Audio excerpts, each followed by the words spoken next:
Esta es una producción de Grupo Fórmula.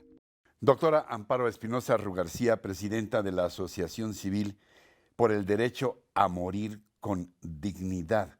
Antes que nada, gracias por esta conversación, doctora.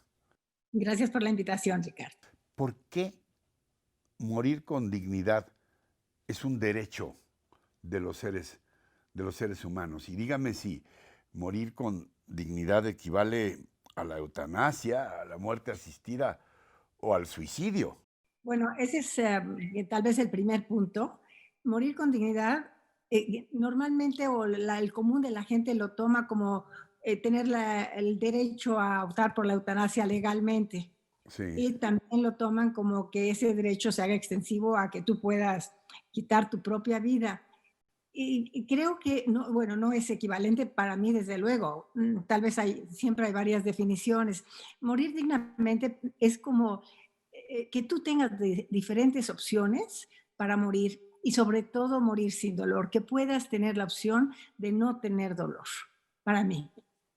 A ver, ¿por qué eh, debemos entender y reflexionar que son innecesarios los dolores en la muerte? ¿Dónde empieza un dolor que sea ya de carácter inhumano, insoportable? ¿De qué depende? ¿Quién decide la intensidad del dolor?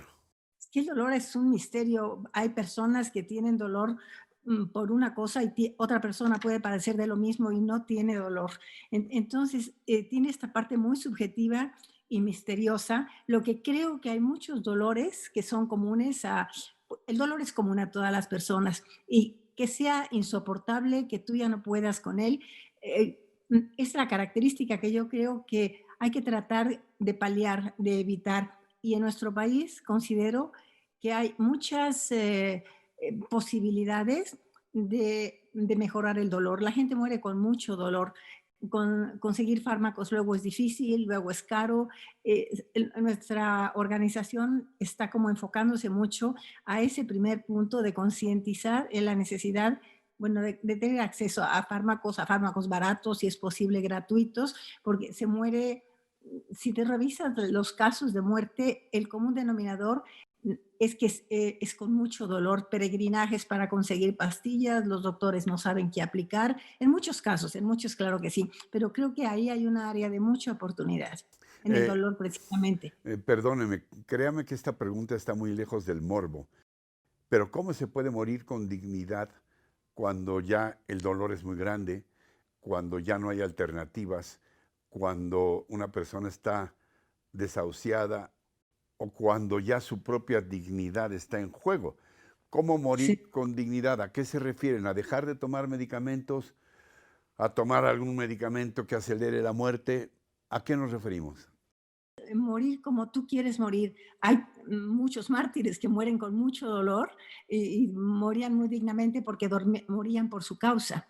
Pero creo que cuando tú mueres o tienes mucho dolor, ya no puedes morir con dignidad si es lo que quieres, si quieres aliviar tu dolor. Y en este caso, pues no hay, a veces no hay manera de los casos que nosotros hemos entrevistado y las encuestas que hemos hecho, el dolor es una constante y también es interesante, muchas personas en México, el 70% de los mexicanos en una encuesta a nivel nacional que hicimos representativa, el 70% considera que la eutanasia debe ser una opción. A veces yo me he preguntado si no ese altísimo porcentaje depende de que no hay la manera de paliar los dolores, porque muchas veces si puedes paliar el dolor, te esperas un poco más. En la práctica, mm, ¿cuál sería, digamos, la receta, la recomendación de ustedes para morir dignamente? Insisto, dejar de medicarse, eh, evitar que los tratamientos médicos extremos prolonguen una vida que ya no tiene posibilidades. No sé, ¿cómo es? Lo primero sería el respeto a la autonomía del paciente, que sea el paciente el que decida, el que pueda decidir cuando quiere más tratamiento y cuando no quiere tratamiento, porque la obstinación terapéutica también a veces ocurre que lejos de lo que el paciente quiere, pues el médico quiere salvarle la vida. La recomendación sería que el paciente pueda tomar todas sus decisiones, que pensemos en la muerte antes de que nos llegue para ver cómo queremos morir, para que tú puedas elegir cómo quieres morir. Esa sería para mí la primera recomendación. En esta misma encuesta que hicimos, pues apenas sí un 4% de los mexicanos pensamos en la muerte. Y se me hizo muy representativo y hablar de la muerte menos.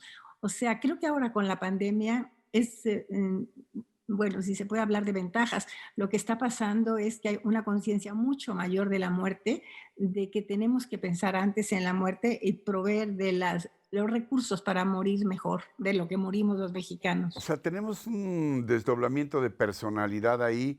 Por un lado somos muy juguetones con la muerte y le echamos bravatas y no sé cuánto, a qué jugamos pelona.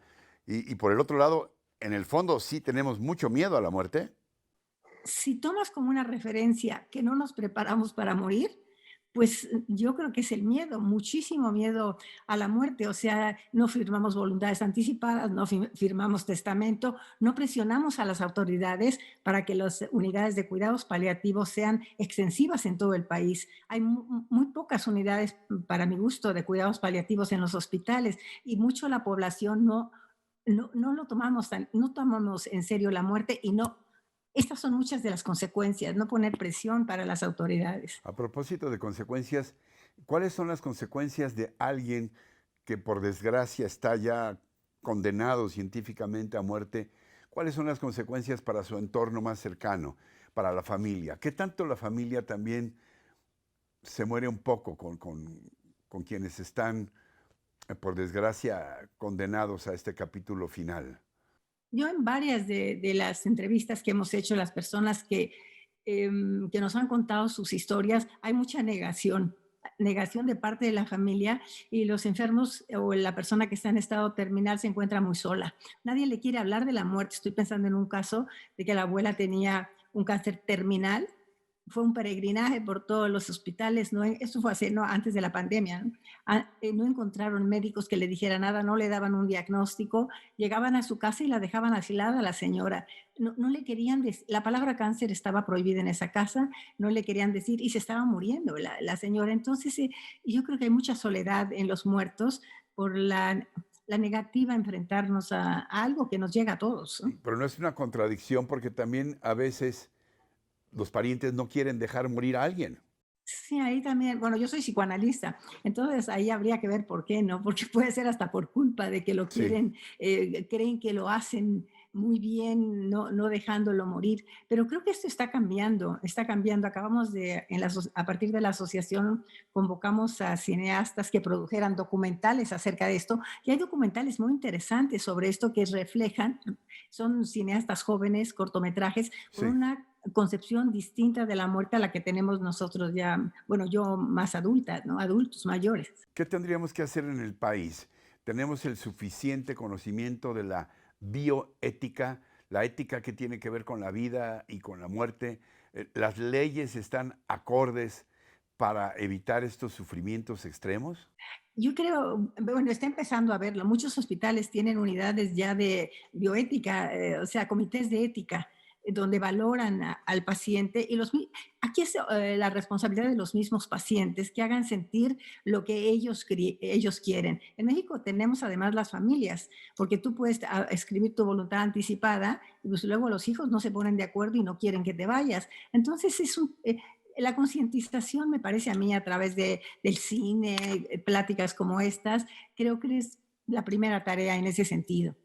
Algo más que quiera puntualizar, sobre todo para quienes tengan interés en el tema, cómo allegarnos información, cómo allegarnos estudios, reflexiones de carácter médico, pero también ético, filosófico, sobre estos temas. ¿Cómo acercarnos a la asociación de ustedes, Amparo? A la asociación de nosotros tenemos la página, es dmd.org.mx. Ahí tenemos mucho material, pero no puedes no acercarte al tema si solo abres los ojos. Todos los días está en los periódicos. Tú tienes ahora lo que pasó en España. Nosotros tenemos unos webinars con cortometrajes justo acerca del tema. Hay mucho material y lo primero es que te atrevas a ver a la muerte, que Toda te esta vas a... situación de pandemia y el sentir que la muerte ahora tiene nombres y apellidos. Exacto. Al principio eran nada más cifras, pero cada vez hay más nombres y apellidos.